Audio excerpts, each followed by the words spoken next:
My name is Miriam Smith, and I'm a co-founder of Pause the Cause. Pause the Cause is is doing a campaign. So it's this is the first series in the 4-series campaign of Know Your Rights. And Know Your Rights is important. It's a tool that people need to use in the community to help reduce harm and to help reduce crime and to help possibly stop from their rights being violated. It gives you a better chance and a better heads up when it comes down to being stopped by the cops in any capacity or approached by the cops in any capacity. So we have some panelists that are going to be presenting to you different aspects of your rights, and we want people to know what to do when they encounter law enforcement officers or government agencies. It's going to be really important with the information we share. We'll share some of the secrets of how to, de-escalate and how to get out of certain problems that a lot of times people think that they're obligated because they're approached by the cop.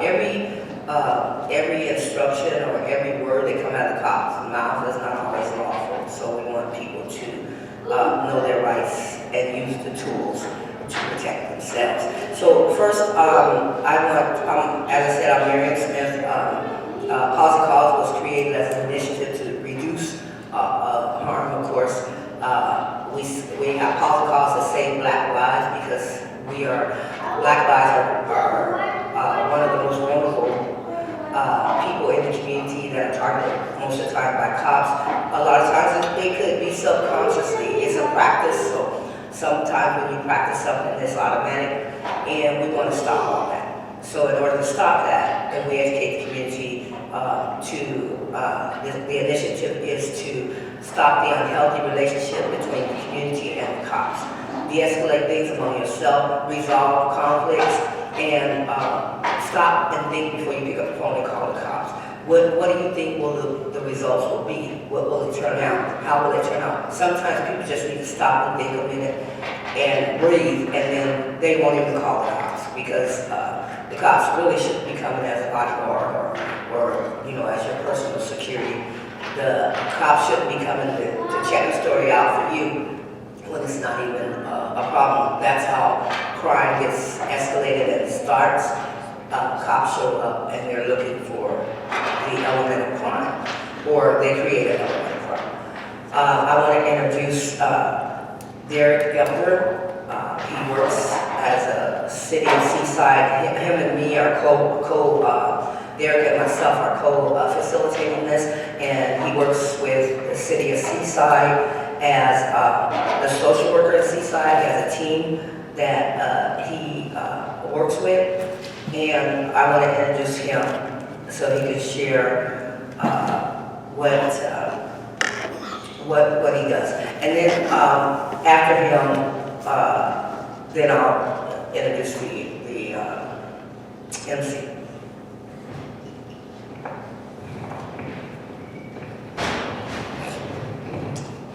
Thank you very much, Miriam.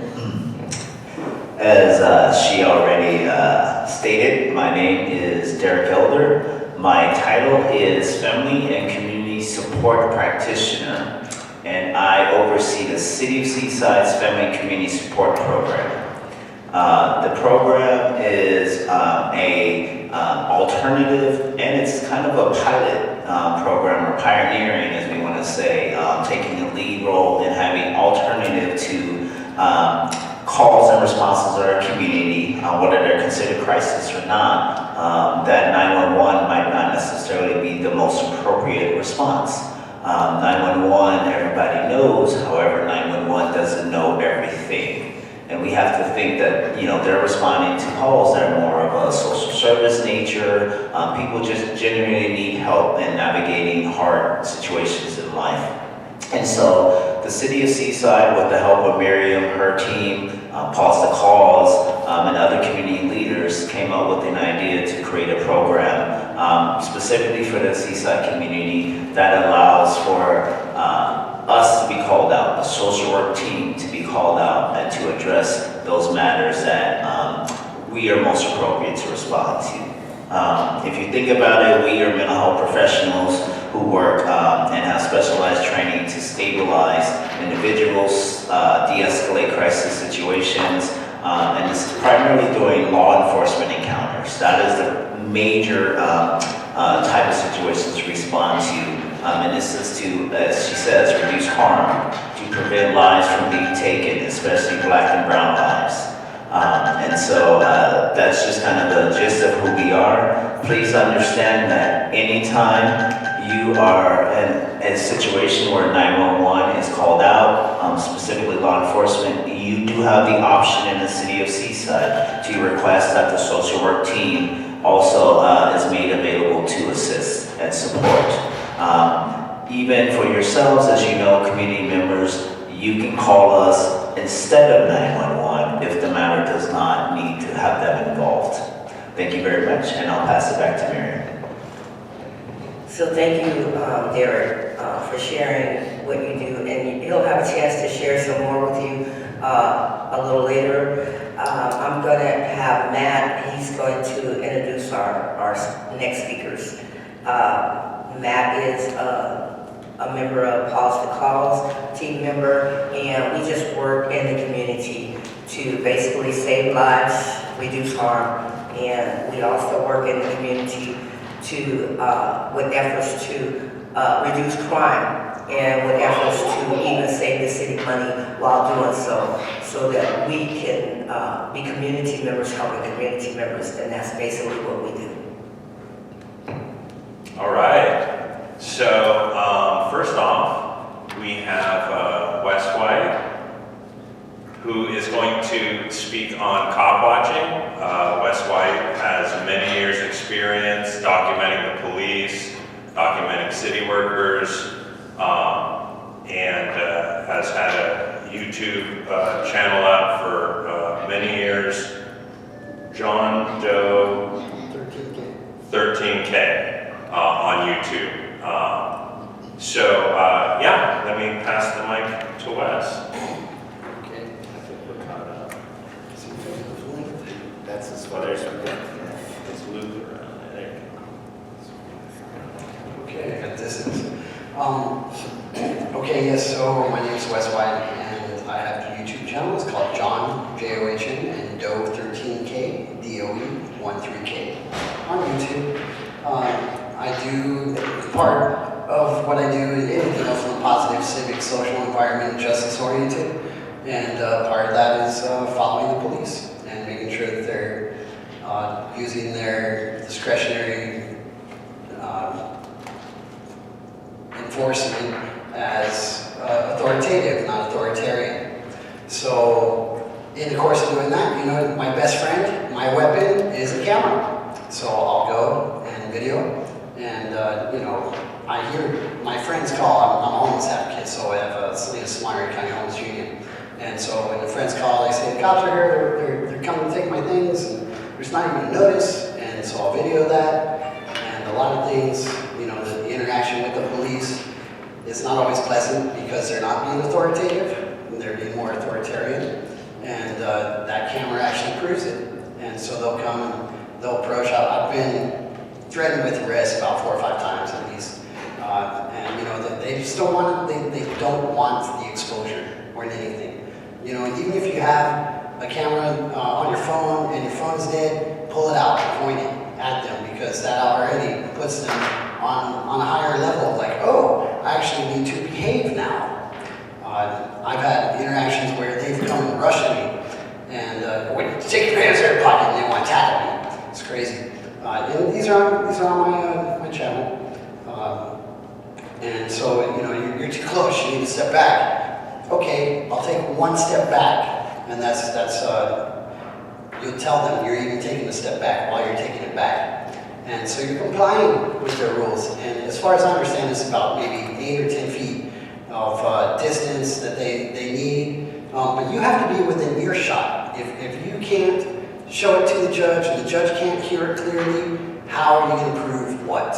So you have to be within earshot, and I'm there to protect my friends' constitutional rights. And that's why I'm there, and they think I'm interfering, or at least that's what they'll try to report.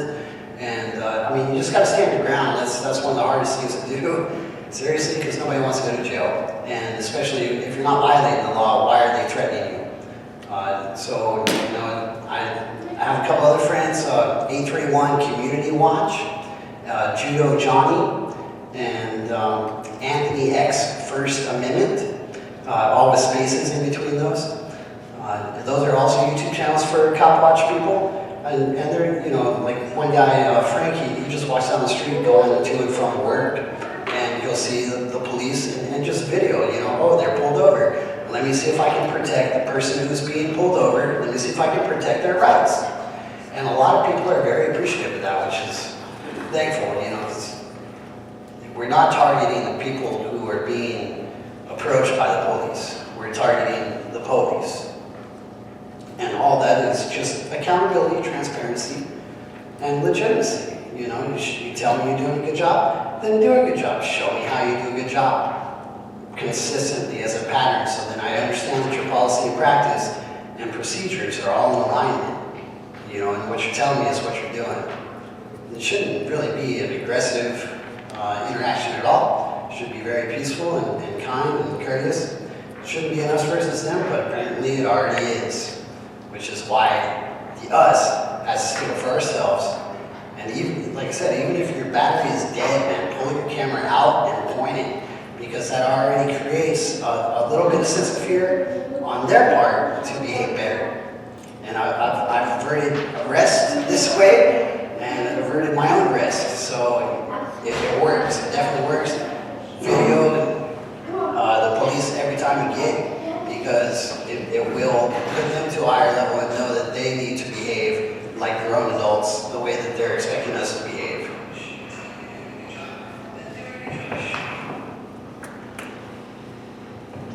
Okay, so I'm going to share information about ICE. Thank you, Wes, for the information that you shared. I'll give you one more tip. Sorry.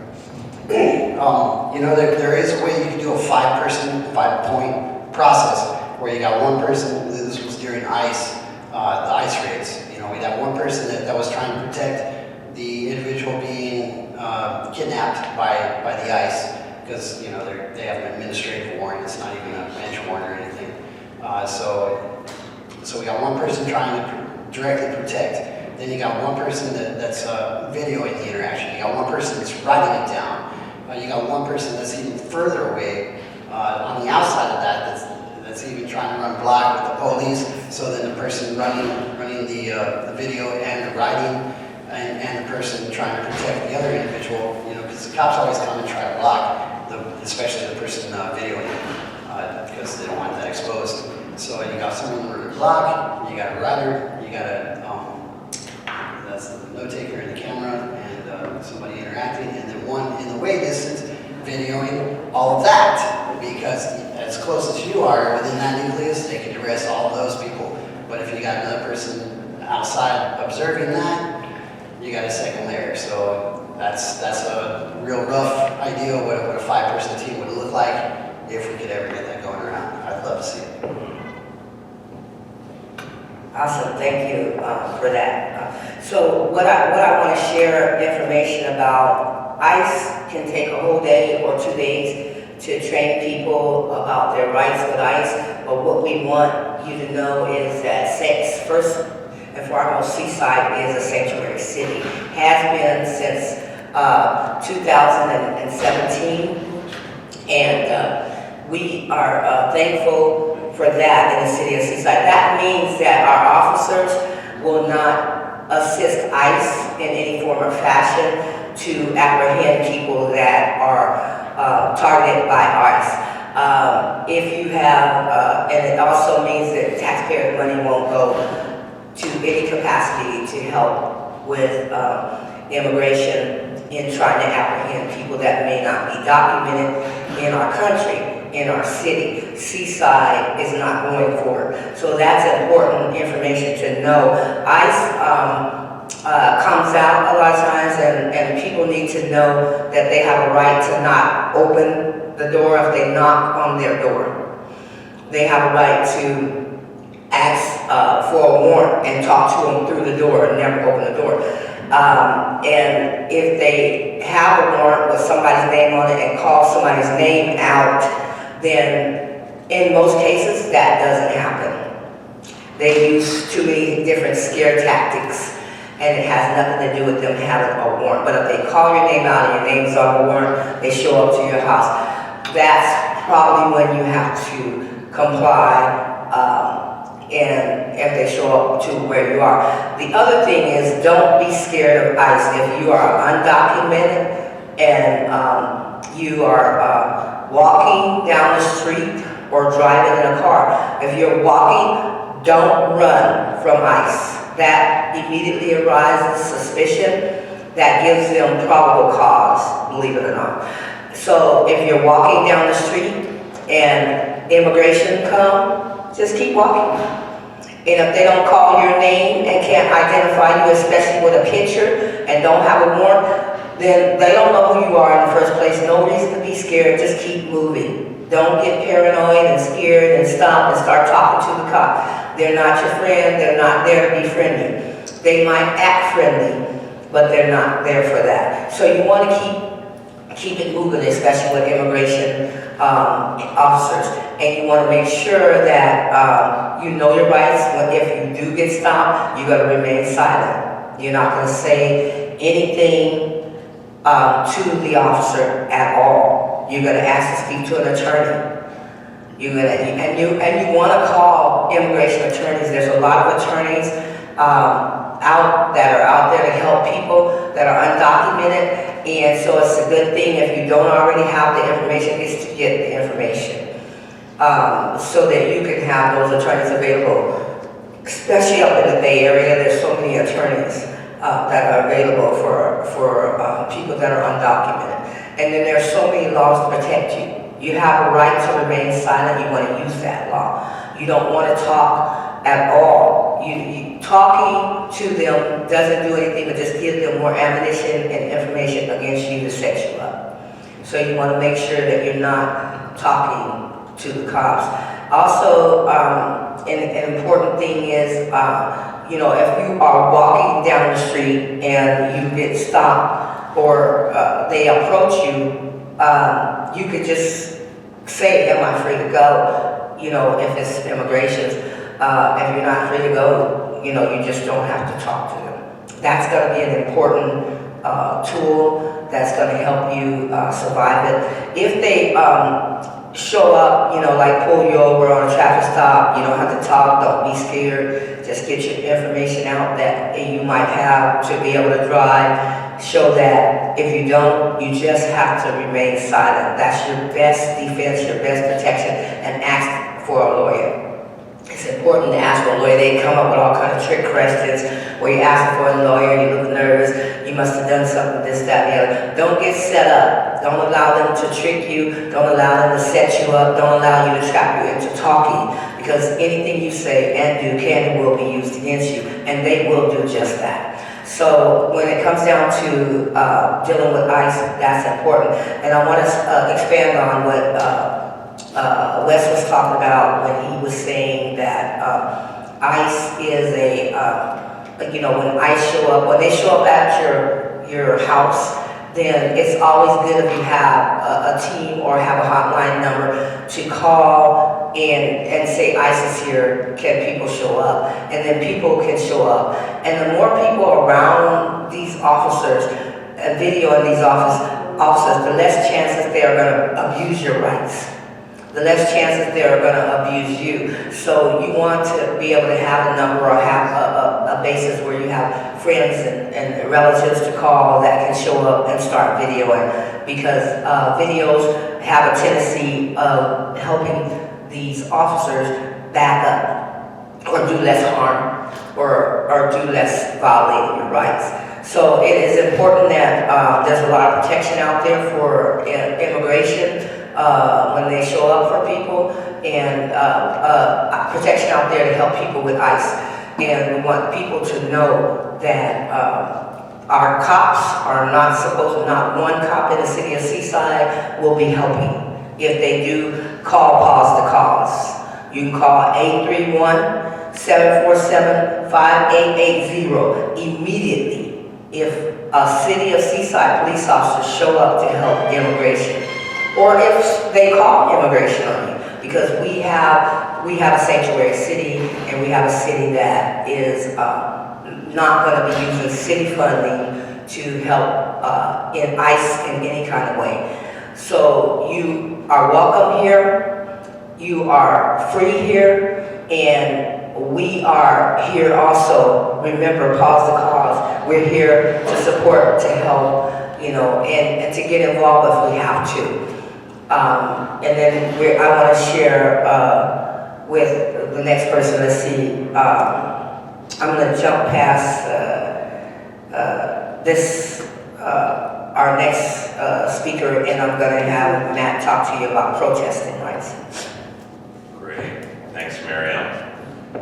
So, unfortunately, I'm going to be reading my speech from a piece of paper like I'm giving a high school presentation.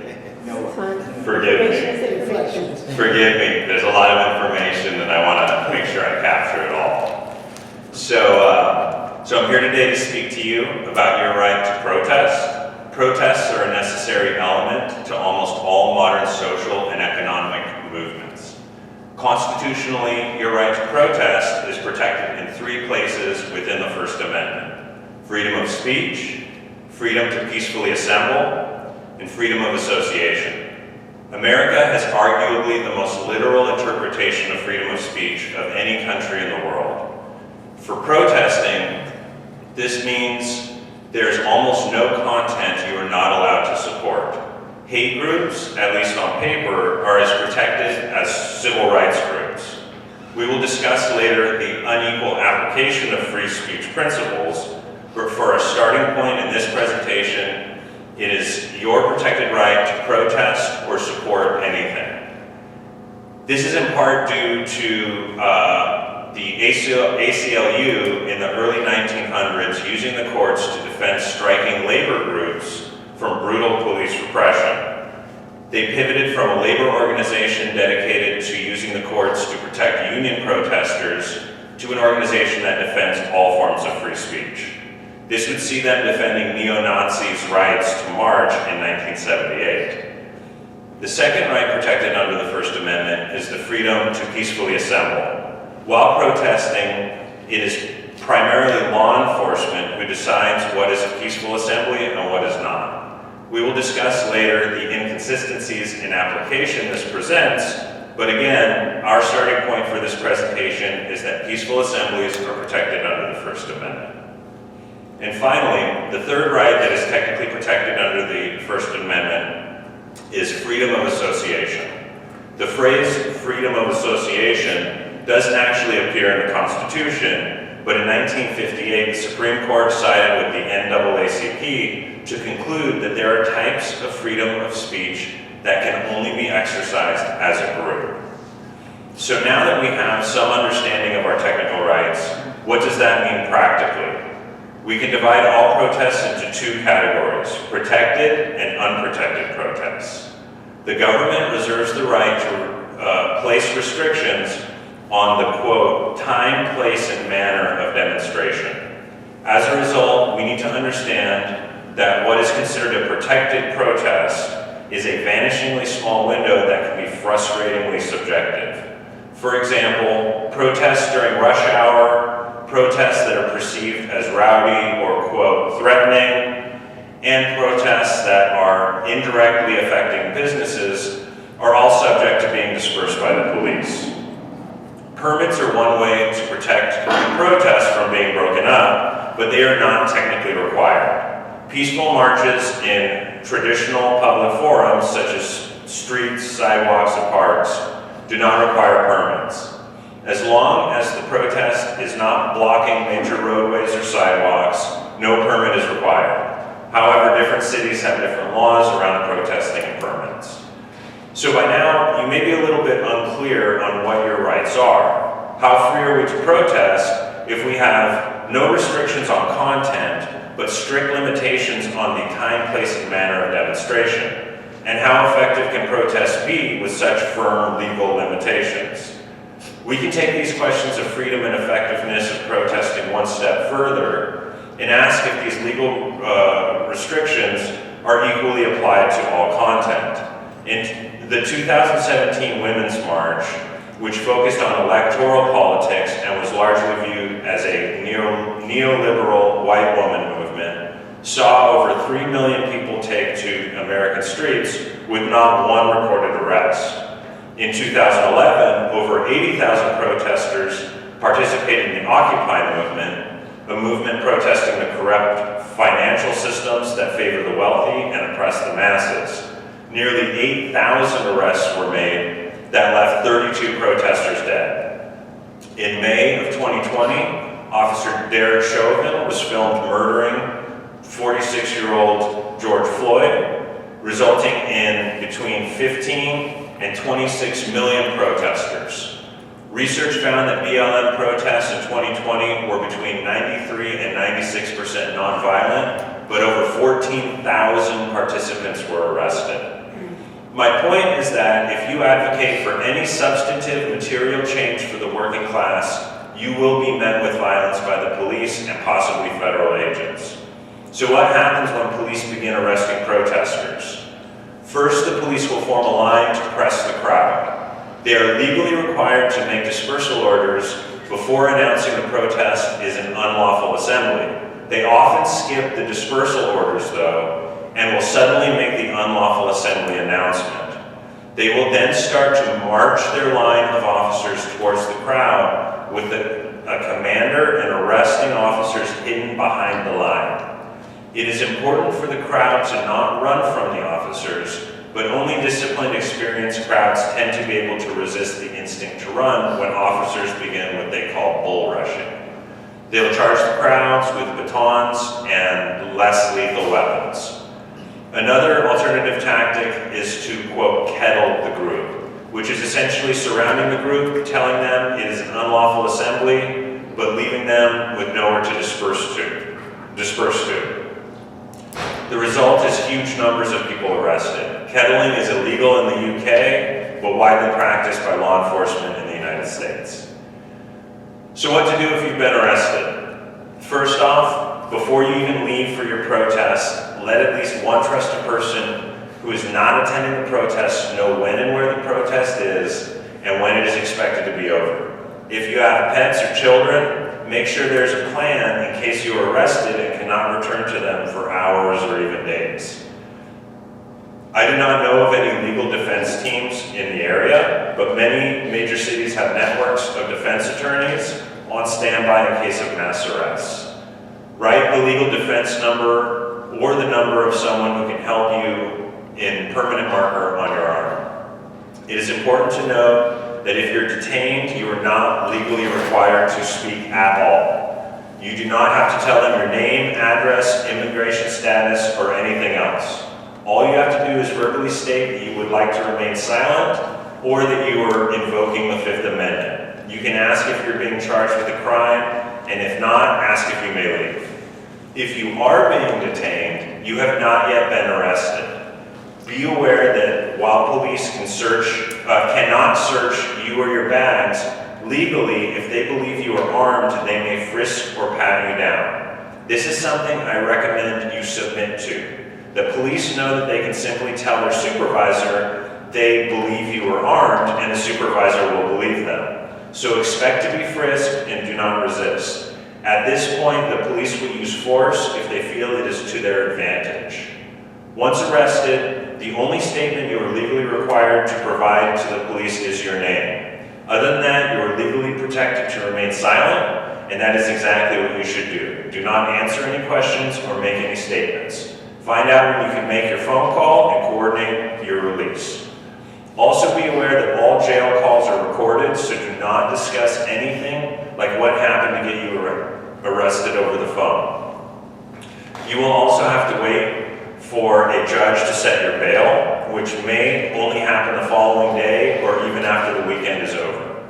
The vast majority of protest arrests are misdemeanors, so bails are generally low or non-existent. If you can't afford bail, you can offer collateral to a bail bondsman. Generally, you pay the bondsman 10% of your bail, which they will keep as payment, and they will pay the remainder of your bail. When you show up in court, the bail is released back to the bondsman, and they will release your collateral. And just going off script a little bit, there are a lot of resources for protest rights. One that comes to mind is When the Shooting Starts, Get Behind Me. It's a zine that's freely available. It has more resources, more zines cited that you can look up. So if anyone's interested, I have access to digital copies, and I'm happy to share. That's it. Thank you so much, Matt. I want to add something to what Matt is saying when he said when the shooting starts getting behind me, and it also made me realize that a lot of times when I do protests, I'll do with a lot of my white friends and a lot of people, is let them know, to basically stand in front of me or stand in front of black people, because it's less likely a chance for them to be harassed at a protest than it is for the black people. Black people just seems to be automatic targets when they're protesting. So I just wanted to mention that, and to also say the protesting, your rights are protected. A lot of things that they charge you with when you're protesting is pretty much illegal charges and can be fought. Also, those are times when you want to send letters to your Attorney General, and you want to send letters to your governor, because a lot of times when they harass you at a protest, they are violating your First Amendment rights.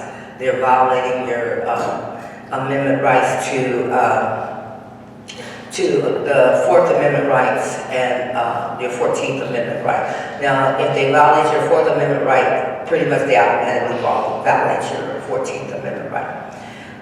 So I just want to make sure that folks have that information, they know that information, and I want to talk to you about the when you're walking in public. So right after a protest, you may be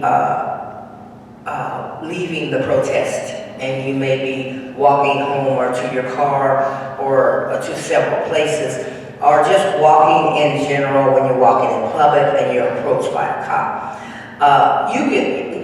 You are not under any obligation to stop unless the police officer tells you to stop, and the police officer says freeze or something, and you're not free to go and they're detaining you. They may not legally be able to detain you, but when a cop tells you to freeze or stop, or they're detaining you, then you want to make sure that you make yourself available. You want to make sure that you stop. And you want to make sure that you let the police officer know once you stop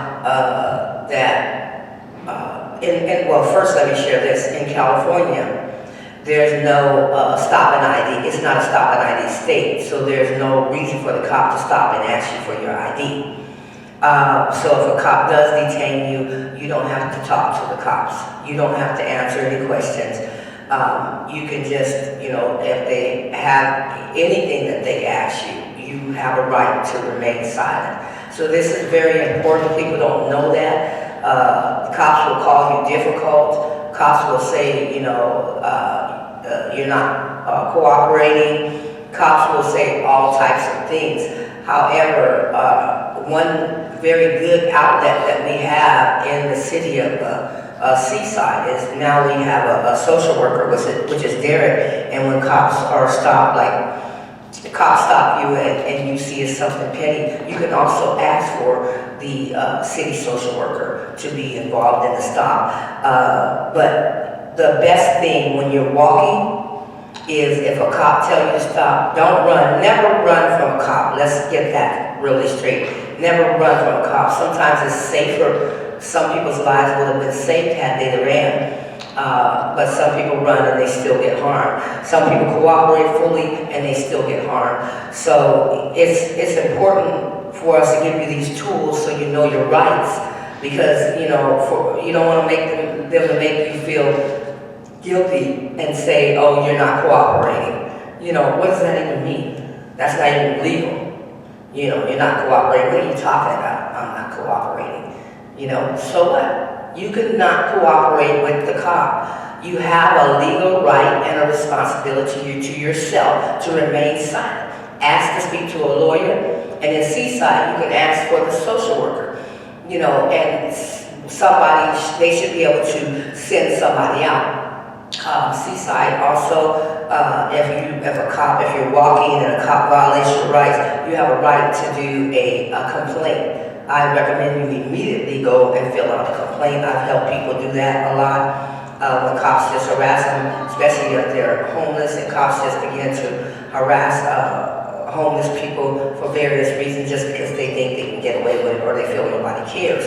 So that's important, that somebody does care. We care. That's why we're here today, is because we care.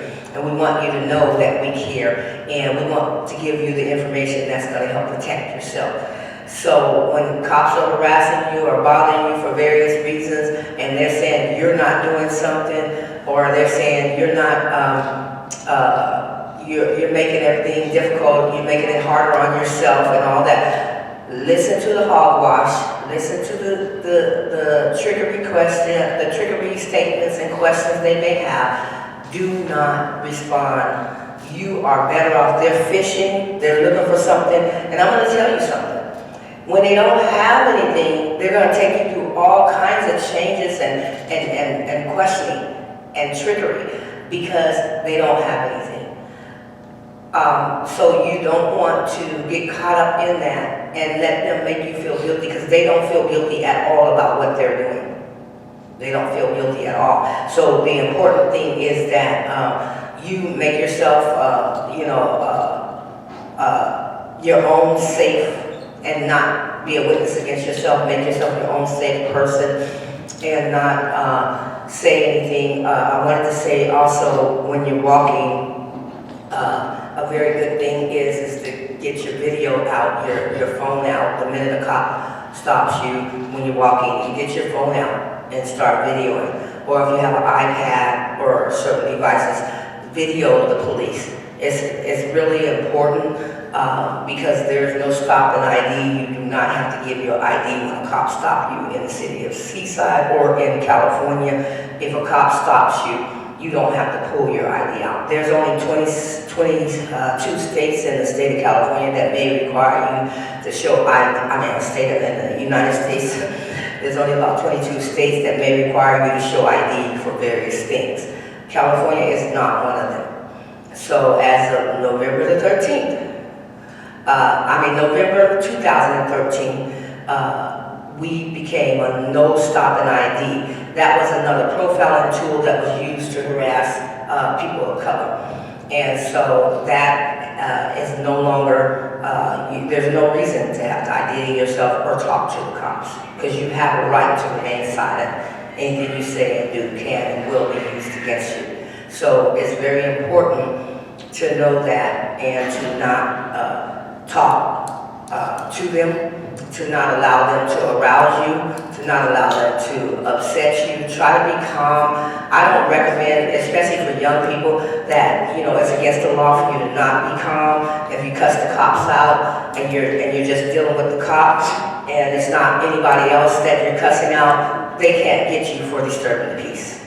You don't disturb the peace cussing out the cop.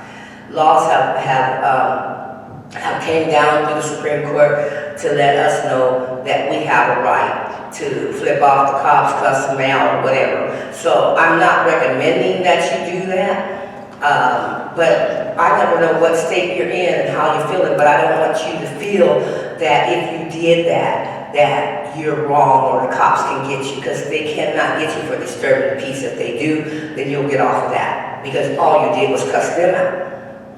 So people need to know their rights. They need to know the laws that protect them. The law is on your side more than you realize. And if you know the laws and you have tools, then you can protect yourself, your family, your friends. I have one of my grandsons and his cousin was walking a couple of years ago through Sand City, and the cops approached him. And my grandson, I teach him very well, said, just keep walking, man. And the cops started saying something to him. Well, he didn't know his rights. You know, they were both teenagers, 16-year-old. And he said to him, well, don't say nothing to the cop, just keep going. And so that's what he did. And the cop kept approaching him. And he went to start talking to the cop because that's uncomfortable. You've never been taught that, and that's why we're here today to teach you your rights.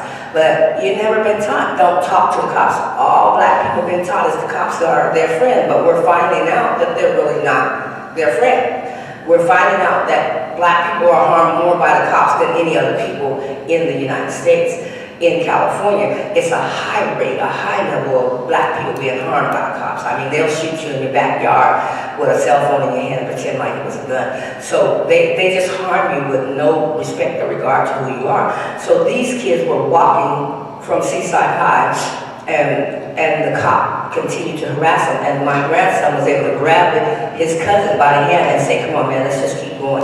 Don't say nothing to him. And the cop was yelling out stuff to him or whatever, but the cop did not bother them because he knew his rights. And he had stopped the other kid from talking to the cop. Now, we learned that they were looking for somebody that had came out of Target, but they were walking from Seaside High down toward that direction. They were not coming out of Target, and they didn't meet the description of the person that came out of Target. The problem is black people get harassed and targeted all the time for petty stuff, and a lot of times you end up going to jail a lot and you're innocent because you talk to the cops. So we want to change that narrative, we want to stop that behavior, and we want you to know you have a right to remain silent, even as a young person, and you have a right not to talk to the cop. Nothing happened to them two boys because they didn't stop and talk to the cop. The cop couldn't do anything to them if they weren't willing to participate in their investigation. And you're safer not to participate in the investigation of a police because who's to say how that will be turned on you? A lot of innocent young people went to jail because they participated. Now there's a law in the state of California for if you're under 18 years old, you can't be talked to by a cop if you're expected to have done something wrong or whatever. You can't be talked to by a cop without getting a lawyer first. You have to have a lawyer first.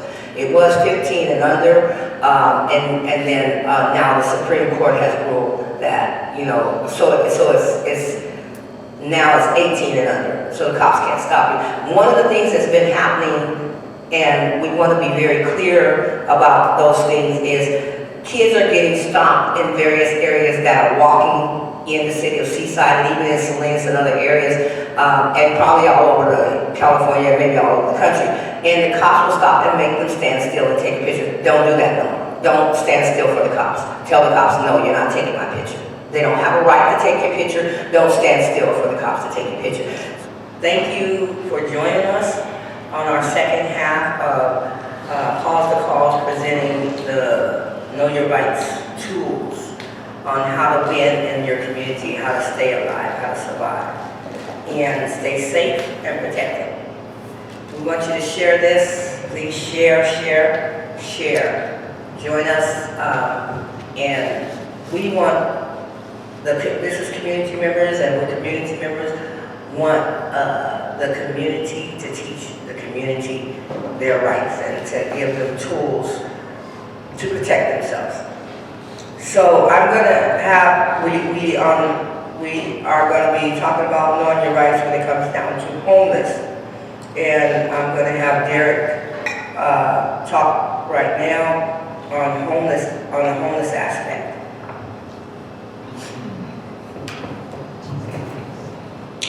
Okay, good afternoon again. Just so you are aware, my name is Derek Elder. I am the Family Community Support Practitioner for the City of Seaside's Family Community Support Program. It is their mobile crisis response and general social work program for the community. So just something to note that's important is we are alternative to 911 in those cases where you need help just in a way where it's not of a criminal nature. It might not be related to, say, fire and them needing to come out in some way. When we think about harm, thinking about community safety, I think sometimes we need to understand that 911 isn't always the best option. Not to say that we're against our police. We know that they do very hard work out there, but it is important to know that they aren't well versed in everything because they shouldn't be. They should only really be focused on what they're expected to do, which is to maintain safety for the community from that legal and criminal aspect. And so, as mentioned, I'll kind of briefly just talk about your rights and when you happen to be unhoused or homeless, as others like to put it, and may particularly have engagement with law enforcement and or concerned about what your legal rights are. So one thing I really want to emphasize and know that is important is it is not illegal to be homeless. Let me say that again. It is not illegal to be homeless. I know sometimes, often, it feels like the homeless are criminalized. Being poor is criminalized, we know in this country. There's unfair and mistreatment of those individuals or who are unhoused and homeless. But we must understand that they are people. They are part of our community. If they are homeless, but they are in the community, they are community members and they should be treated as such. I want to bring your attention and awareness to a law that most states have, and generally kind of termed is called the Homeless Bill of Rights. In California, it is also known as the Right to Rest Act, and it was brought into effect in 2018. And so something just to understand as it relates to this, you are not to experience any discrimination based on your housing status. That is prohibited legally, and so if you're being mistreated in any way as a homeless individual and you feel that it's in some form of discrimination, you do have the right to fight that legally. Understand that every person shall have these following rights as I'm about to list to you, and particularly understanding that these are in public spaces. We're not talking about private spaces, but really that's visible out in public, whether it's, near a business, near a city, building entity, etc. It's important to know that you have certain rights despite the fact that those are public spaces. So first thing, you have the right to rest in a non-obstructive manner. That means if you are kind of, sleeping, resting, taking a break somewhere in public and you're unhoused and you're homeless, as long as you're not blocking access to a business, someone's property, being able to access, public, restrooms, all of the things that people need to be able to use on a daily, regular basis, you do have the right to rest and not be bothered.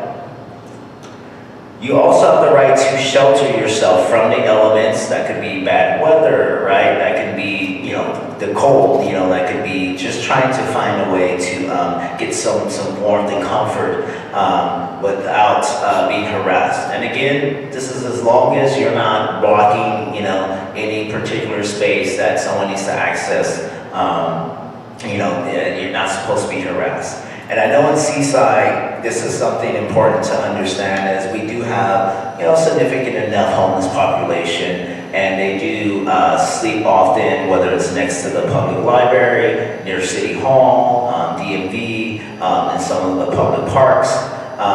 And know that you do have the right to do that overnight. Now, when it does come to business hours, it is recommended that you do, try to see if you can, maybe move your space, or at least,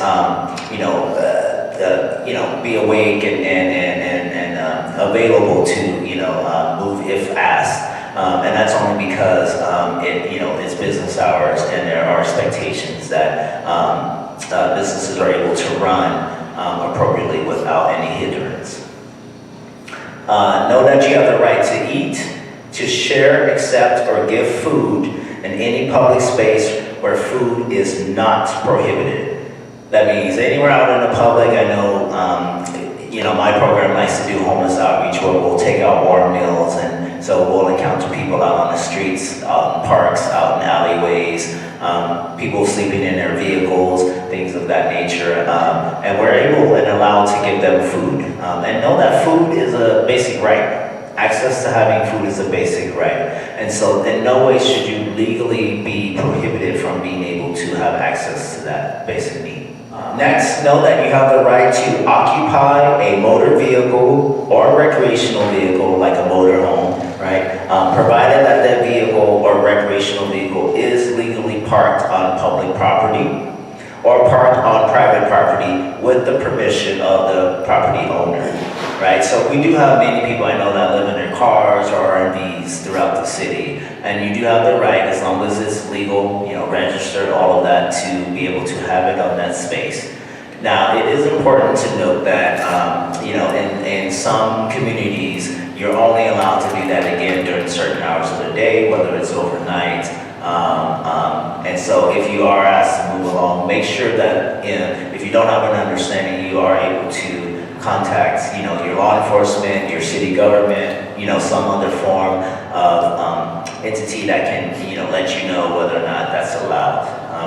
Unfortunately, I've been informed of folks who've had their vehicles towed just because they've been parked on properties that they shouldn't be, and people haven't given them permission to do so.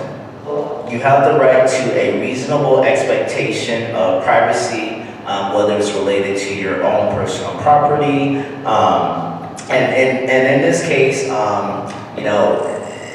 often in our community, we'll see encampments, basically little tiny kind of villages, as you might want to call them, where, the homeless population may there may be more than one individual with, belongings and things. It could be tents, it could be clothing items, it could be, survival, items, just whatever you need. You have a right to that property. Have it not be disturbed, have it not be searched. And then if for whatever reason it's in an area where it needs to be removed, and say you're not there upon the time where it needs to be removed, it is the legal obligation of your city to make sure that they can store it if possible, and that you can have access to that at a later date. I know that at times in our encampments when people aren't there, and then say our public works department might remove items, there are important things within those items because that is their livelihood. And so people's vital documents like birth certificates and IDs and social security cards are taken, and those folks can never find them again. And it is quite a challenge to replace those things. And so if for whatever reason your belongings are taken and you're not there, it is important to ask, where are my items? Where are they being stored? And there is an obligation that the city has to store them. I believe it's up to 90 days. As far as I know, in the city of Seaside, they do have a space that is kind of near the city's city hall and DMV. Sometimes what happens is with encampments, the city's law enforcement along with public works will go out and they will place a 72-hour notice. What that means essentially is that you have the 72 hours to be able to vacate that space, and usually it is due to a reason that it's not deemed habitable, it's not meant to be a space that's used for homeless individuals to be able to camp out. But know that 72 hours has to be honored. They can't come in between and ask you to leave. They can't move your stuff outside of that 72-hour window. And again, make sure you are well informed once that time is up as to what's to happen next. Are there resources? Where can you go instead? Because they're supposed to make every effort also to try to point you in a direction to get help, not just to tell you to move along. Again, it's about your humanity, and you deserve to be treated as a human being just like everybody else. I want to continue to expand upon, just the rights of our homeless individuals, and we do have someone up here in the panel, Wes, who can also help inform, as he is the Homeless Union President. I wanted to mention something that for the city of Seaside that Derek didn't quite touch on, and that is if you set up a tent. I was told by the city of Seaside, I guess the cleanup crew, or whatever they're called, that you can set a tent up between the hours of 7 and 7. Now, as a rule, they are not supposed to bother you if you set a tent up at 7 at night and you take it down at 7 in the morning. It's very hard sometimes for people to do that and move their stuff around in the city. If you are moving around in the city is not supposed to bother you. There are some pretty mean city workers that I've encountered. I set up a tent on Fremont. They were pretty mean. And the thing about that is that they said that if they give you a 30-day notice in one spot of the city, it works all over the city. We need to vet that information, because if you get a notice in one part of the city, it shouldn't work the same notice shouldn't work in another part of the city because you're in Seaside. So that's some unfairness, and I want to let you know it seems to be a violation of people's rights. Okay. Here's Wes. All right, Wes Weisland, Monterey County Homeless Union co-president. So there are those bill of rights, there are practices as well, which is one of the reasons why I like to video a lot of interactions I have with the police, which are usually involved with landless individuals and communities, actually. It's typically the way it goes. The Know Your Right that I understand is that there has to be a posted notice. There's no legal course until that starts first. They have to legally post the notice. It has to be posted in very easily, visibly locatable spots, on a trailer or whatever, in front of the specific tent location. And nothing can start, they can't just tell you to go. That's already illegal, and open discrimination at its finest, the way the United States does business. If you ain't got no money, I'm gonna make money off you. And that just seems to be the mantra of this culture. And so that's where this protecting Know Your Rights is really important. And almost off the top, you have the rights. They've already voted them all away from you. The community has spoken that you're not allowed to be here, you're not allowed to be there. Parking overnight, it was 10 to 6 here in Seaside, 10 p.m. to 6 a.m., no parking in the parks, and now it's 9 p.m. And so when I hear the 7 p.m. to 7 a.m., you're allowed to pitch a tent, but you can't park anywhere. You're not allowed to be on city streets. And this is throughout the whole county, throughout the whole state, throughout the whole nation. If you live in your car, they want to get you. If you have a disabled placard, that's been a way to get around it, using a disability protection to be able to live in your vehicle.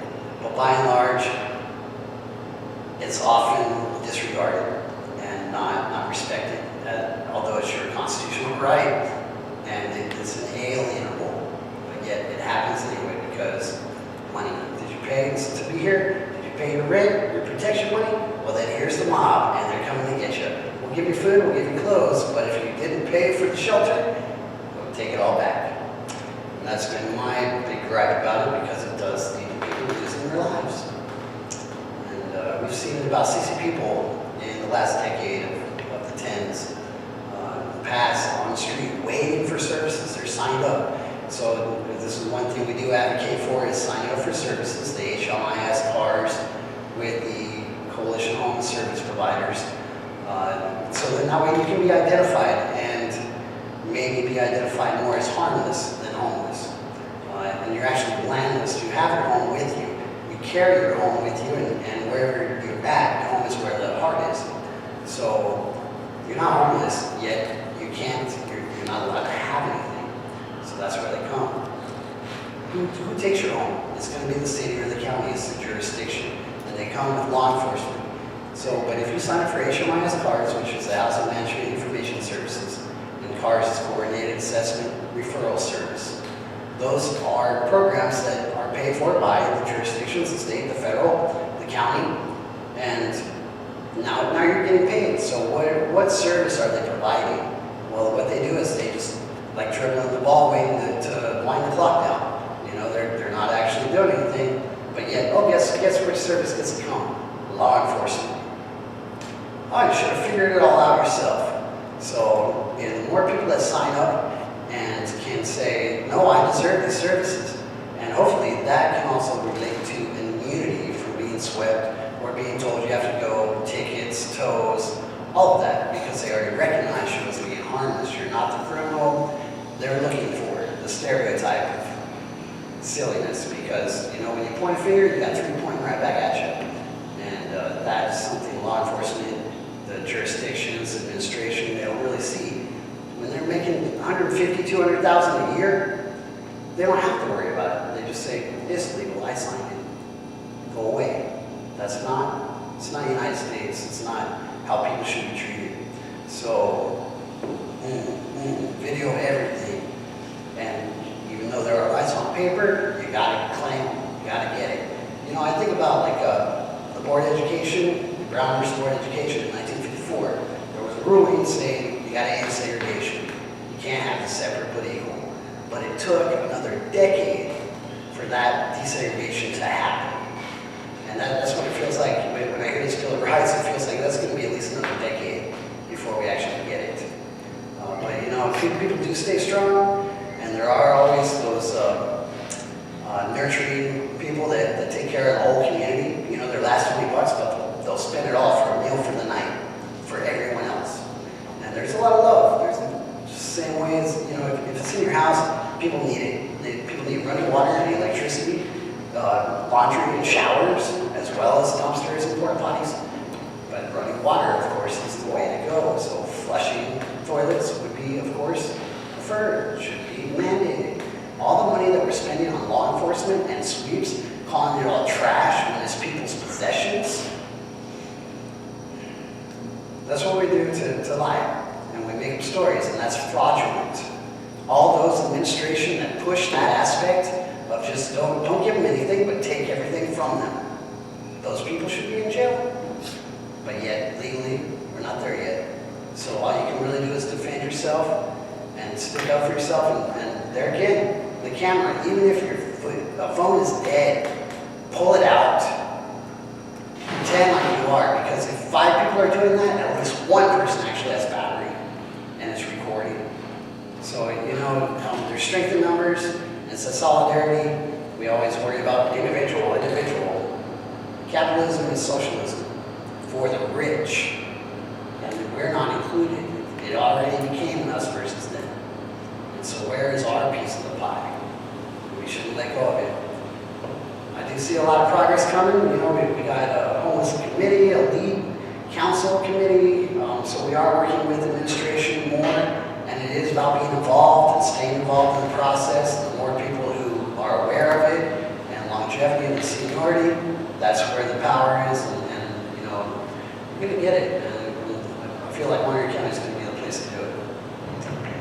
Thanks for that plug. Just to reinforce, as Wes mentioned, the city does have a homeless commission. That's a group of city volunteers who are literally put in place to inform the city council and the rest of the city as a whole of the challenges with homelessness and make recommendations for ways to change that. But it's a small body, and that means it requires then really the participation of the public to come out and to join in them and be a giant voice at being able to actually encourage change. The Family Community Support Program, which I'm a part of and oversee, the city social work program, is the staff liaison to that commission. And so I'm sitting here and I'm saying right now, come on out to our meetings. We need you. Right now we're kind of small, and so we're only going to be as powerful and effective as the people show up. Thank you.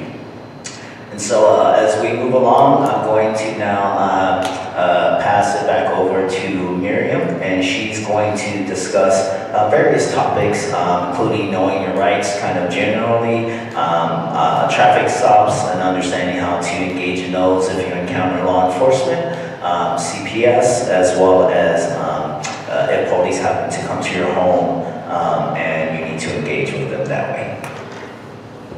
Hey, so I'm back, and this is going to be some important information that I want to share about knowing your rights, because they're the main encounters that we have is traffic stops. And another main encounter is when you're young and you're walking in public.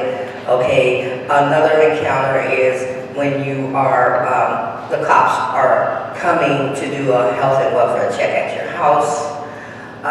So these things will come into play and be really important for you to know what to do. It's not your job is not to just follow the lead of the officer and whatever the officers say. That no longer works for us today, because it has set up our children, it has set up our family members, our black children and children of color, our black family members of color. It has set us up for far too long.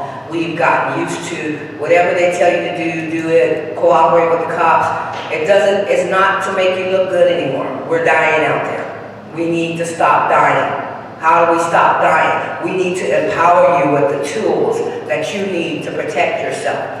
The tools that you need to de-escalate things. The tools that you need to save your life. How do we stop dying out there? You must know your rights. This is not a game. This is real life stuff that's happening every single day. And we sometimes more than once in one day, people are dying at the hands of corrupt law enforcement officers.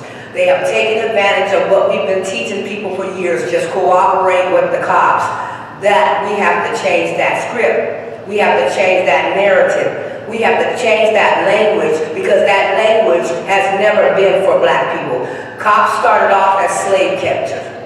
Cops started off to come after you. Cops started off when after slave catching was done, then we had to fight for our civil rights, because they came and harassed and bullied us during protesting that was peaceful protesting. We couldn't do nothing but peaceful protesting, but they violated us constantly. We have been being violated, and it's time that we start sharing real history with real people so that they can live a real life.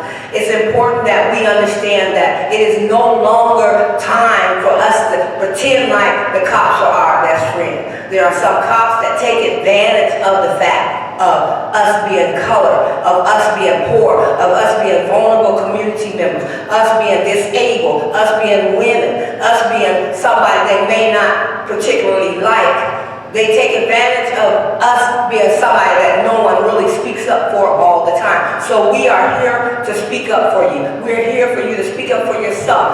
And being quiet in this particular time during a stop or during an encounter with the police is how you speak up. That's how you protect yourself. That's how you de-escalate things. That's how you reduce harm. That's how you stop crime. Being quiet. A lot of us are accused of stuff that we did not do, but running our mouths trying to fix it. You're not better. They got all these tactics. They got all these ways. They got all this stuff that they can come down on you. You're not better than what the cops do this every day, than what they think and they can figure out and they can cause to happen to you. I want to, before I go any further, I want to give the mic to Timothy. And he's going to do a demonstration, a skit. He's going to tell you what to do as young people, and then I'll come back and start and talk to you about what to do when they knock at your door, and what to do when you have a traffic stop. Hi, as she said, my name is Timothy. I'm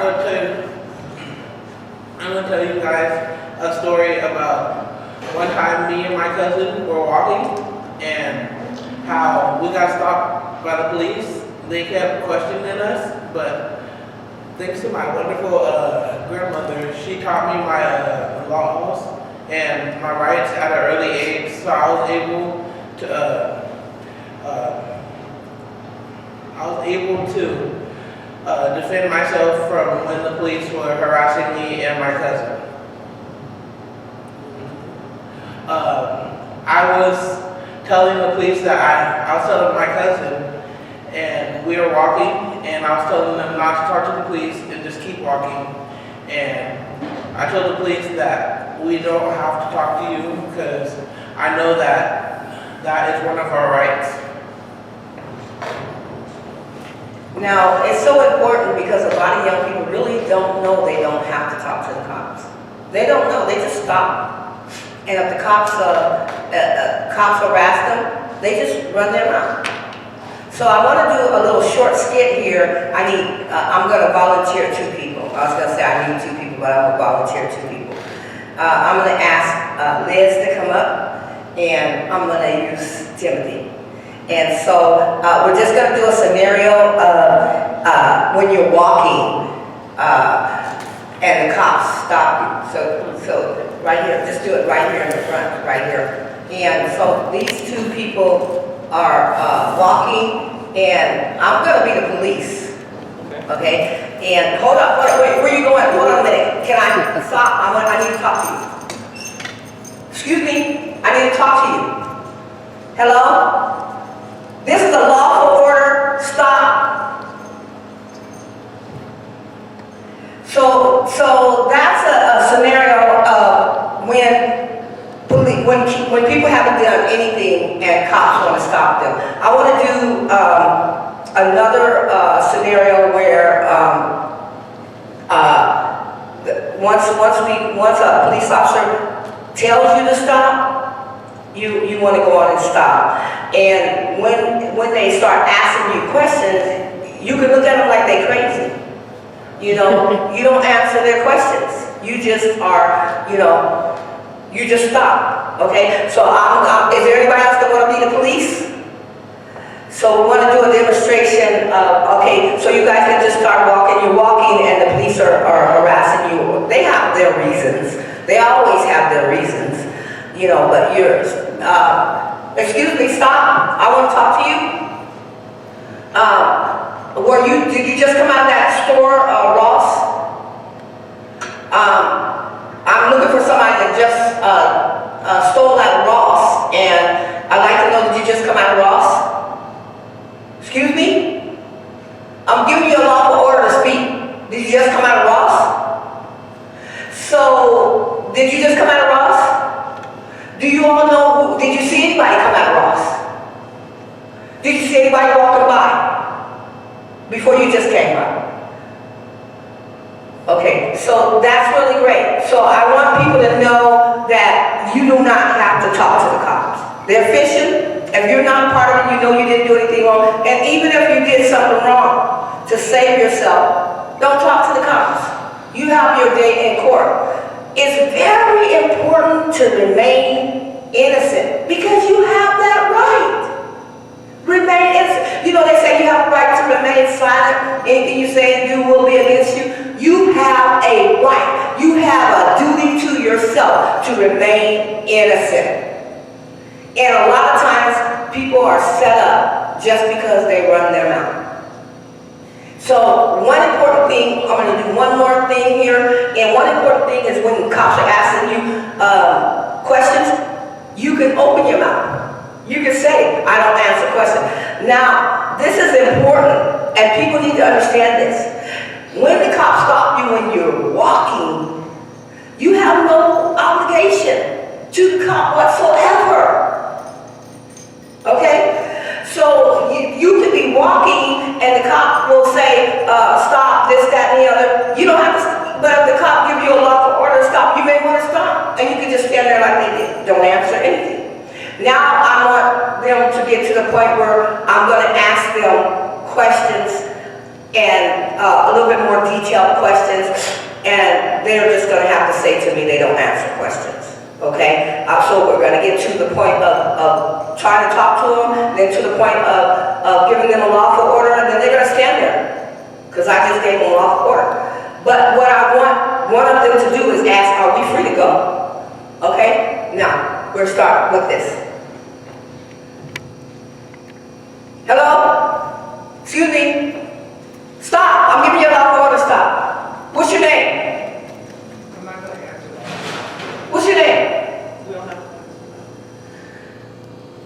Where are you coming from? Where you come from? Where you come from? Where are you headed? Did you just come out of the store over here called Ross? Did you just come out of the store? Are we obligated to answer these questions? You don't answer questions, so are you? Are you free to go? No. You're detained right now. I'm doing an investigation. But we didn't commit any crime. We didn't have nothing against us. Did you just come? Where did you come from? Where are you going? Where are you going? I'm not obligated to answer. Where are you going? What? Why are you here? What are you doing here? Aren't you supposed to be in school right now? Where are you headed? What are you doing? Okay, listen. I'm giving you a lawful order. You have to tell me where you're going and where you're coming from. And I need to know your name now. I know my laws. I don't have to give you that information. Well, if you don't tell me your name, I'm going to put you under arrest. For what, officer? For what? I gave you a lawful order to give me your name. Well, I know my laws, and I know that I don't have to do that. And are you detaining us? Are we free to go? No, you're not free to go. I told you I was detaining you. I haven't got enough information. I need to know where are you going and where did you come from. I need to know, did you just come out of Ross?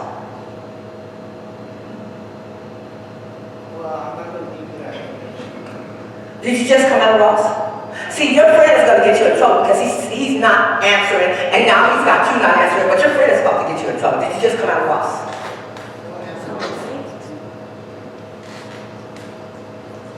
Where are you coming from?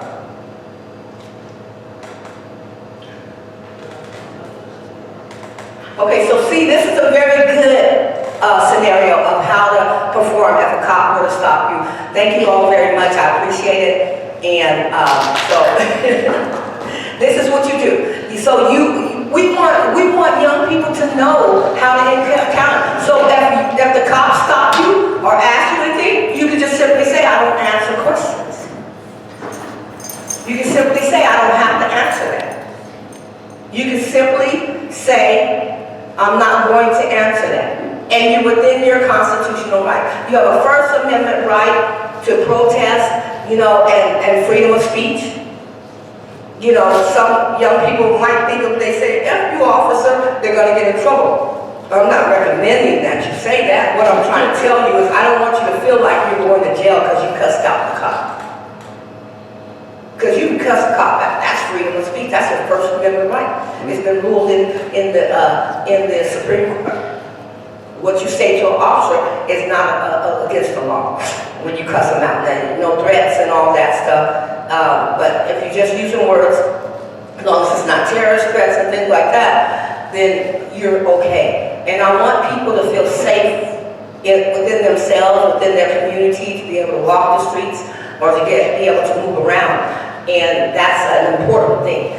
Now, the other thing that I want people to understand is you have a duty not to be a witness against yourself. What constitutional right am I talking about right there? What is it? Say it out loud. The Fifth. The Fifth Amendment right. You have the Fifth Amendment right, and it's a duty not to be a witness against yourself. What do I mean it's a duty? Shut up. Yeah. That's what I mean. Cop talking to you, shut up. You ever froze up and just looked down? If you have to have a stare contest or whatever you have to have, just shut the F up. That's what they say, shut it up. Stop talking. Because you have that duty to yourself. It's your Fifth Amendment right. Anything you say and do can and will be used against you. So what do? Shut up.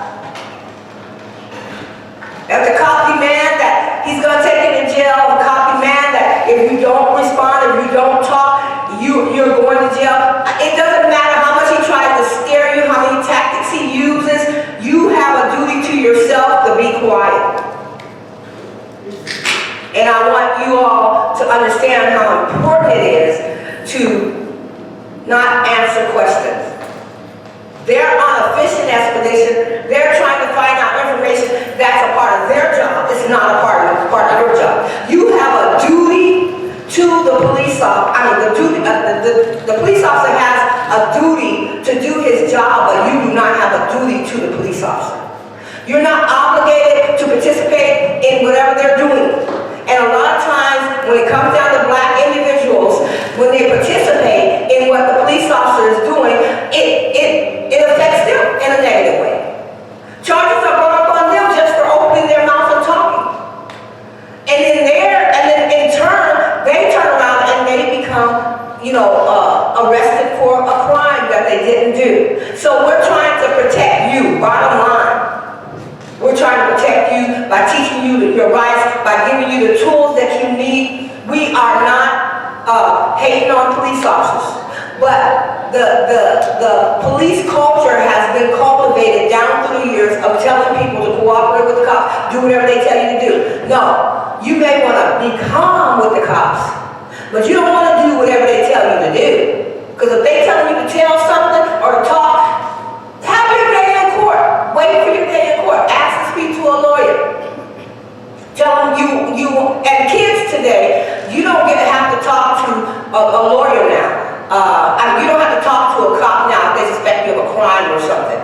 And it's important to know this, because if they stop you for a crime, they have to have you talk to a lawyer before they can even question you now in the state of California. And one thing he said is he didn't do anything wrong. When Timothy was responding, he was saying he didn't do anything wrong, he didn't commit a crime.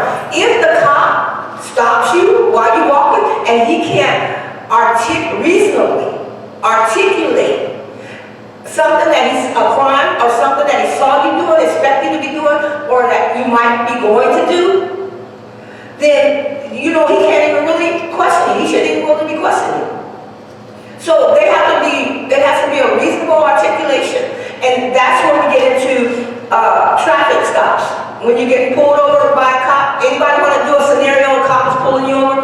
Because it's important that when a cop is pulling you over, you get the pertinent information. They ask for your driver's license. They ask for, and everything is on your driver's license. They don't have to ask you any more questions after that.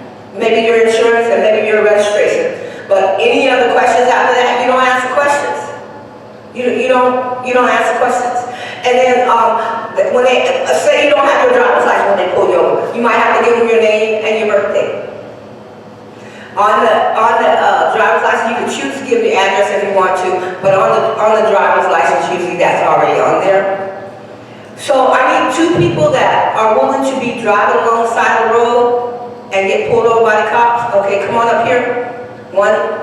And can I get one more person? Okay, well, I'm going to just volunteer, man. Stop! I just stopped you, put the lights on you, pulled you over. I'm coming up to your car, and I want to know, do you have a driver's license? Can I get your driver's license? What should be happening is I need to announce that I'm an officer, and I should. And what should be happening is I need to tell you why I stopped you. So you can ask me that before you give me your license. Can I get your driver's license, please?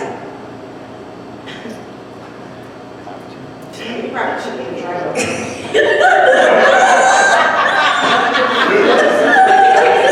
Are you ever been employed here?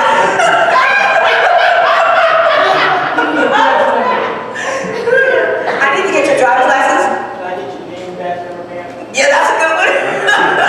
You can't ask me that, but It'll be on the tape. at a particular time, I'm trying to get your driver's license. You're driving the car. Who's driving this car? The 14.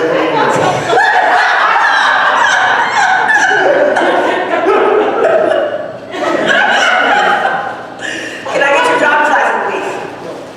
Well, why? You have to say, well, what did you stop me for, officer?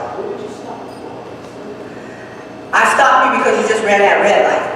Didn't you see that? Don't ask me any question. Didn't you see yourself running? You don't know why I stopped because you ran the red light. Didn't you see that? Now I need your driver's license? Well, can you give me your name? You have to give me your name or your birth name or something. I have to run your name if I pull you over and the stop is legitimate. You have a red light. I think you got your permit. He does. He don't have a driver's license. He got a permit because he's only 14 riding on somebody over 25.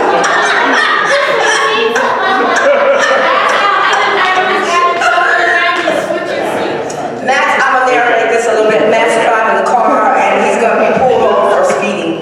And so I'm gonna ask him for his driver's license. Now, speeding is a probable cause, so when I pull you over for a probable cause, you need to give me your driver's license. Anything else, you don't answer questions.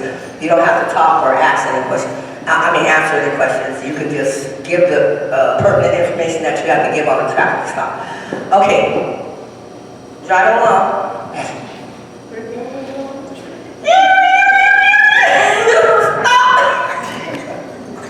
You gonna run out the car?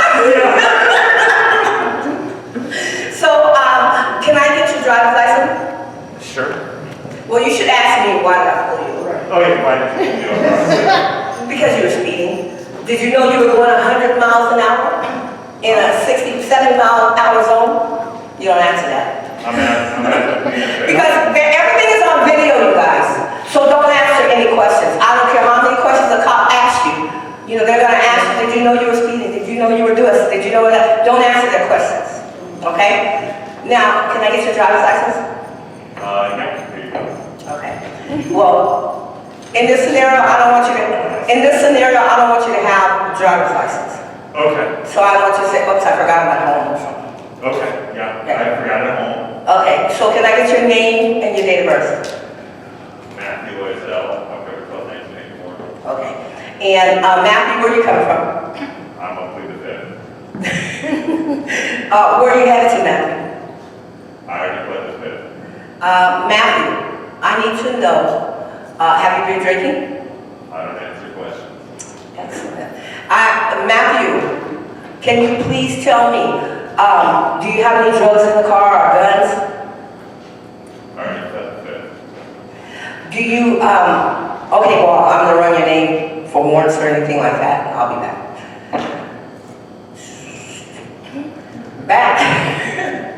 So, Matthew, did you know you had a warrant? I don't answer questions. Wait a minute, your name, what did you say your name was again? Spell it. Yeah, but I might have read it wrong, so I'm just trying to double check what your name is. You already have it. Okay, so this is a great scenario that I want people to see because when you're pulled over by the cop, they'll find all kinds of ways to incriminate you and to try to find out where you're coming from, where you're going, just try to set you up, and they're fishing for evidence, and they will ask you all kinds of questions. The only perfect question you need to answer is to give them your driver's license. If they ask for your insurance, then you give them your insurance. If they ask for registration, you give them registration. Any other information, if you don't have a driver's license, then you want to give them pertinent information like your name and date of birth, and they can find everything about you from your name and date of birth. All right, thank you all. Appreciate it. So it's very important on traffic stops to know your rights because a lot of people feel like if the cop pulled them over, now if I tell you to get out of the car, you need to ask me why do I want you to get out of the car? Okay? Now if they say they suspect you of drinking, they can smell alcohol, get out of the car.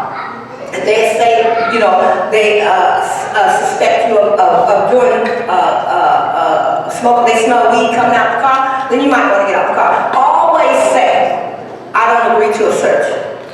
Okay? They don't have a right because they want you to get out of the car and do a DOD because they think you're drinking to search your car. They may get a right when they think that they smell weed to search your car. But always say you don't have a right to search my car. Now listen, this is the secret that most people didn't know. And that is, they always want to get a dog and run the dog around your car. Did you know that was illegal, folks? Do you know that you have to give them permission to run that dog around your car? If they suspect you of drugs, they smell weed, you always say you don't give them permission to run a dog around your car. That's considered a search. They can't search you, they can't search your car, and they cannot run a dog around your car. Folks didn't know that. A lot of folks don't know that. Okay? And, you know, if the cops upset you, it's always a good thing to stay calm. In my old age, I'm calm. But when I was young, I cuss them out. So I know you young folks may cuss the cops out, or whatever. It's not against the law to cuss the cops out. Now when they pull me over, I'm just calm because I'm setting them up. The minute they pull me over, it's a setup as far as I'm concerned. I'm setting the cops up. You know why? Because I know that I'm always racially profiled. So when I act a certain way, I know video is on. And I want everything to be okay on that video so that the cop can be set up and get in trouble. Does that make sense to you all? So what we want to do is we want to learn how to do that as black people, as any people, but as black people who are targeted the most by police in California, in Monterey County. You know, we want to be able to more disappropriately, considering in Monterey County that we're only like 3% of the county, we get targeted disappropriately more, okay, than our white counterparts. So we want to know our rights when dealing with the police officers. So if a cop pull you over, and you know they can call it a Terry stop, but they better be sure that that is a Terry stop, and they suspect you of guns, and they just can't say they suspect you or you're a suspect and you fully cooperate. You always say, no, I don't give you a right to search. If they tell you to get out the car, you don't want to fight them physically. Fight the cops. Please don't get into a physical confrontation with the police. You know, like I say, you can cuss them out. But, you know, that's not recommended in a stop, because in a stop you want to try to be as cooperative as possible. It doesn't save your life. Knowing your rights saves your life more than just cooperating with the police. I need to share that, because even when you know your rights, sometimes they still sucker punch you. They still find a way to harm you and hurt you. Look at Tyree Nichols. You know, he was very calm with the police. He was very cooperative with the police. Then you have a right to ask, what did you stop me for? Why am I being stopped? You have a right to ask the cop, what is it? Do you suspect me of a crime? And you have a right to say, no, you can't have my ID. If they just stop you and they don't have, like, you ran a red light, you were speeding, you know, if they just did that, then you don't have to cooperate. You don't have to give any information. A lot of times they just pull you over because you're black, or pull you over because you're brown, or pull you over because they can. There's so many cops that'll pull you over because they can, it's not even funny. So you do not have to agree to any type of interrogation. That's up to you if you want to cooperate with an interrogation. My recommendation is that you remain silent. You use your Fifth Amendment right to remain silent. Then you have a Fourth Amendment right to not be seized by the cop, for them not to violate it and stop you and hold you. And did you know that there is a new ruling down from the Supreme Court where cops are not allowed to hold you longer than 20 minutes on a stop? Folks got that? If you're longer than 20 minutes on a stop, it's a violation. Cops should not hold you. And you need to immediately file for complaints when you feel that a cop has pulled you over and done something to violate your constitutional rights. You file a complaint. You go down to the police department, and file a complaint right away.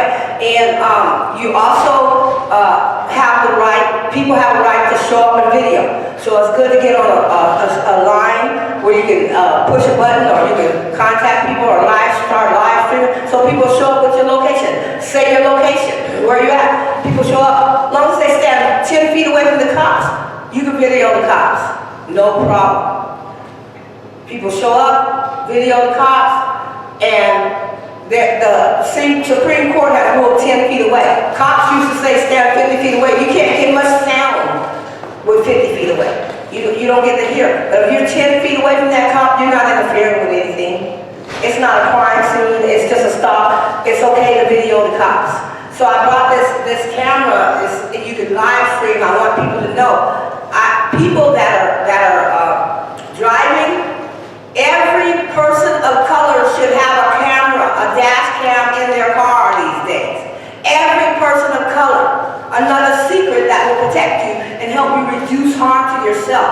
having a camera, your own dash cam. This is a camera that I can carry around with me, or I can put it in my car. They have cameras just for your car. Every person of concern. You don't have to be a person of color. You could be a person of concern being stopped on a traffic stop. So you get a dash cam. Get it in your car. I just bought one at Macy's a couple of weeks ago, maybe less than a month ago, of course. I bought it at Macy's for like $14, a dash cam. Come on. You know, you get you a dash cam. Get you a group of people that, family members and friends that you can call or that you can send a message to real quick if you get pulled over by the cops. And if you, especially thinking that things are bogus or whatever, live stream your information, live stream it on your social media accounts. Live stream it on Instagram and on Facebook. It's nothing wrong with it. It doesn't even take up any space.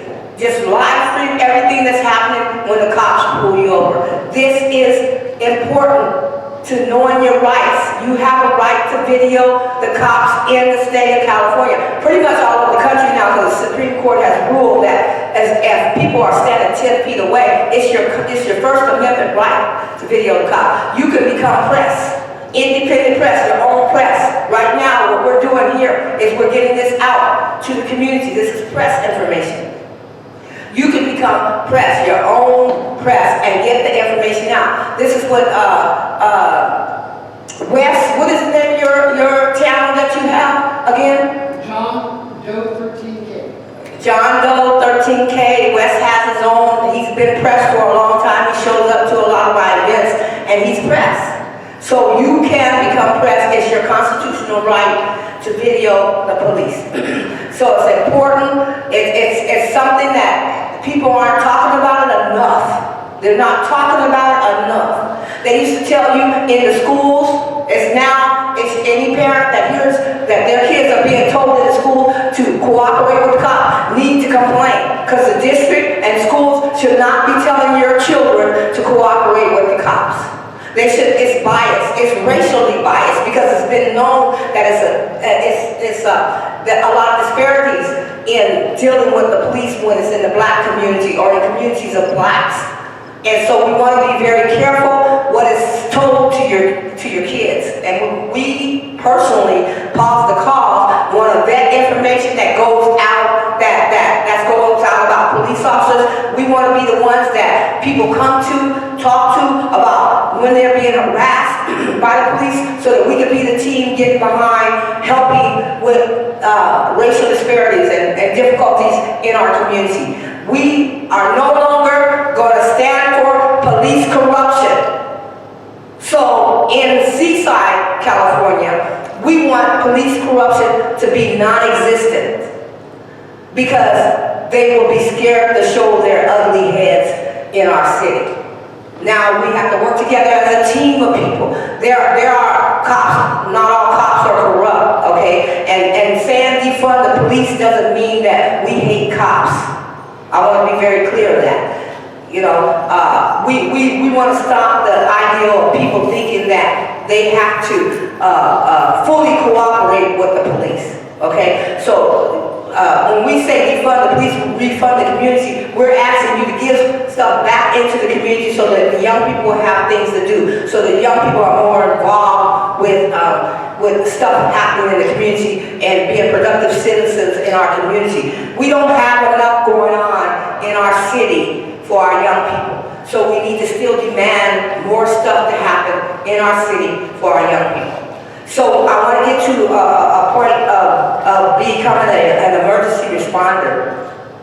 People that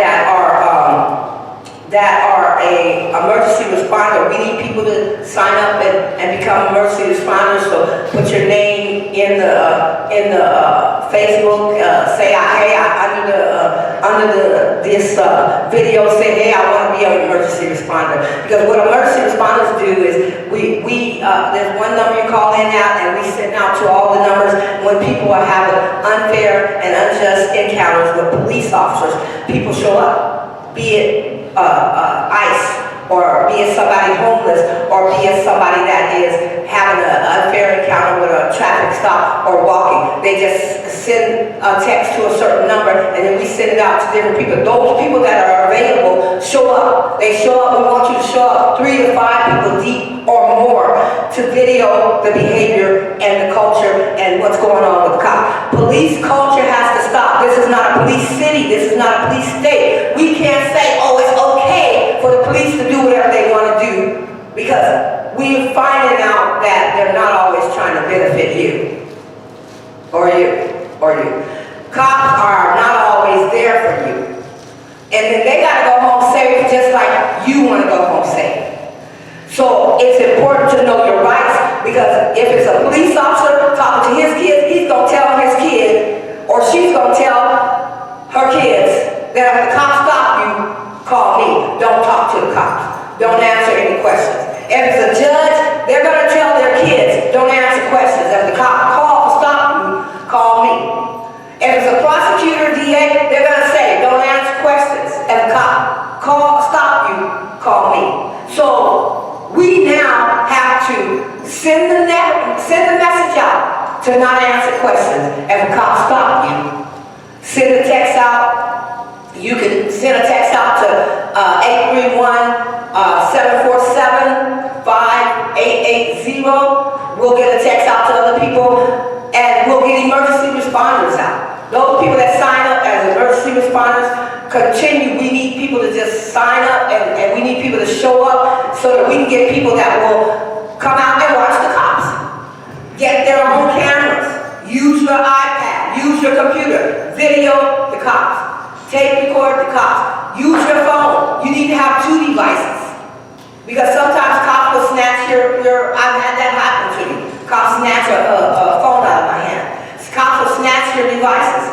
So we want people to be willing to show up and be there for other people. This is just one of our trainings in a series of 4 trainings, and so we want to affect change in our community. We want to reach people all over the community. We want to reach people and empower people. The more people that are empowered with knowledge, the more safer they are in their community. So we need people to know, let's spread the word of our next ones. We want to set it up so that people are available to join as responders and to join the team of positive cause, so that we can better help our community, better educate our community, better keep our community safe, better keep our community in a position where our community know what's going on, know their rights, know how to protect themselves and their family. It's so important to know how to protect your family and your friends and your neighbors, because sometimes people just don't know any better. Young people have been taught that the cops are good. Well, we're finding out as Black people all over the country that there's some bad cops out there. And all cops on a police force aren't bad. We're not saying that, but out of the cops that are out there that are bad, those are the ones that may end up harming you if you don't know your rights and you don't know how to de-escalate a situation, de-escalate a problem, and if you just don't know how to keep your mouth shut. And just don't talk to the cops. Don't answer questions. If I were to stop you now, what should you say? If I start asking you questions other than your name, and first of all, I need to tell you why I stopped you. Ask you your name and ask you your date of birth. That's if you don't have a driver's license. But if you have a driver's license and a cop stopped you, what are you going to say? I don't answer questions. If they ask you questions, which 9 times out of 10 or 9.5 times out of 10, they're going to ask you questions. And so you want to say, I don't answer questions. And you want to say that I'm not going to answer questions, I'm going to plead the fifth. Several people talk about I plead the fifth. That's what the fifth is about. It's good to verbalize you don't answer questions. It's good to verbalize you're going to plead the fifth. Okay? Because you have that constitutional right, so say it out loud. Ask for a lawyer. don't sign anything unless it's a ticket, not admitted to guilt. But if they knock on your door, they come to your house, you know, you don't want to open the door. You don't have to open the door. I talk to the cops all the time through the door. And I don't have to open my door. And I have even told cops to get out of my yard. Because if you come to my house for a health and welfare check, that's petty to me. I've raised 9 kids, I have 17 grandkids, and you showing up to my house for a health and welfare check. If I ain't got it right by now, you're not gonna help me get it right. So you aren't gonna get any information from me. You need to come there with your information already, and you need to already have a warrant. So I don't answer doors, and I don't recommend to people to answer doors. I don't recommend to people to answer questions. And I will let you know that if they're on your property and you tell them to get off your property, which is the thing you should do. The correlates around your front door, they can come up and knock on the door. Once you respond or answer it, you can tell them to get off your property and come back with a warrant. You can put notices in your window that not to come on there, you know, without a warrant. So it's important that you know your rights. The more people that know their rights, the more safer you are walking in your community, driving in your community, and living in your community. Yeah, with that Fourth Amendment thing, you know, cops do need a warrant, so if you are in a tent or your vehicle, you can always lock it. If you zip it, that's considered a closed domicile, so they do need a warrant to enter your premises. So you can just zip up your tent if you don't want them to be able, you know, in plain sight is always an issue. But, you know, you can tell them to come back with a warrant. It is amazing how easy it is to be targeted because you're poor. And of course, racism is the most overt expression of that, which is a stereotype, of course, which is why they target people of color first. So that's kind of where it comes from. But you certainly have rights, and one of the big ones is the Fifth Amendment, you know, don't answer questions, and you do have agency over your property, so if you seal it, then they need a warrant to get in there, or anything on your property, of course, just patting you down is the only thing they can do. But resist, don't just give away your rights, make them earn it, and if you're not doing anything illegal, then there's no reason they should be bothering you to begin with, and that attitude, I don't think it is a bad thing, you know, for resisting and saying, for what? What are you talking about? Why are you bothering me? Why are you harassing me? Which comes to turn, leave me alone. But, you know, we all need help and we're all trying to do better. So, I don't know, man, try to stand for yourself better. Let me just share this right quick. I meant to share it when I was talking about the videos. Chris Chang came today. He's a lawyer, and he wants to join our team, Pause the Cause. And I just want to say there's a lawyer out there, criminal lawyer out there that is concerned about your rights, came and wants to be a part of helping share you know, information about people's rights. So he's a criminal law, his name is Chris Chang, and he's a lawyer. And I just wanted to share that, his card, and he's right here in Monterey County. So, you know, we'll be having him on our next panel of people that will be talking about your rights. And just to close my piece, first I just want to say that there is hope. And it has been said a few times, the aim of all of this is not to in any way say that we are against cops, that we hate cops or anything like that. And especially coming from me, as I work very closely with them.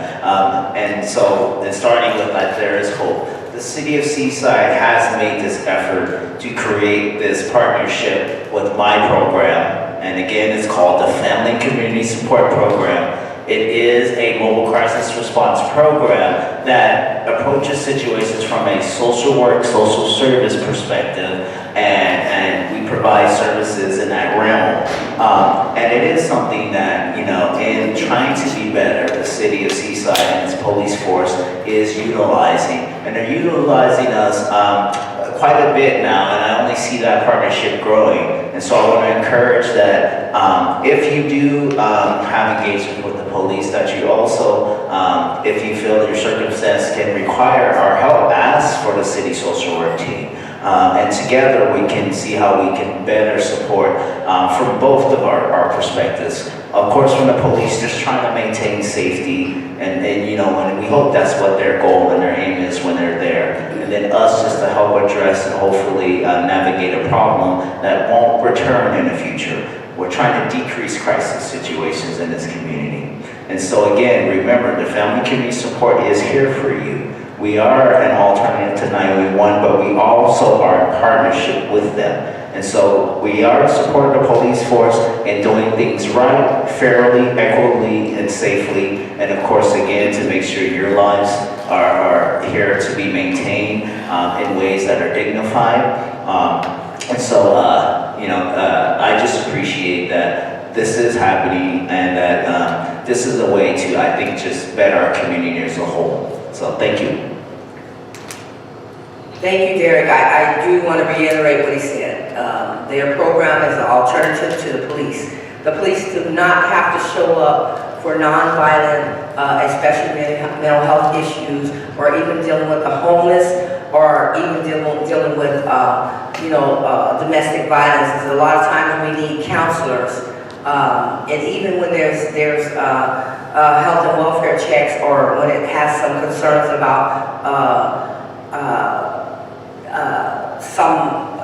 I won't mention that because we're not there, but they are somebody that you could call in the city of Seaside. They get paid to do a job, and it's to reduce the harm that can be done by a 911 call to the police. We don't need to use the police for everything. Police show up with a gun to every little thing, and then they don't want to show up. A lot of these cops have told me in the past that they don't want to be there for little old petty stuff anyways.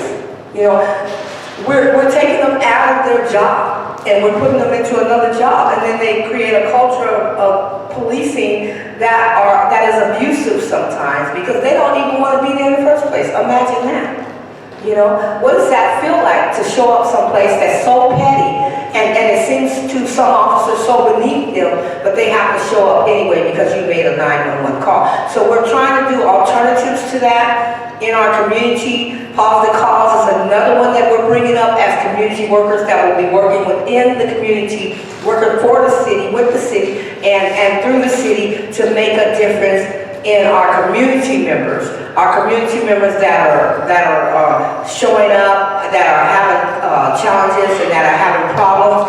We want Pause the Cause to be able to make a difference in our community, and we need your support for that. We need you to be able to help out and to be able to support the efforts that we make to have alternatives to policing.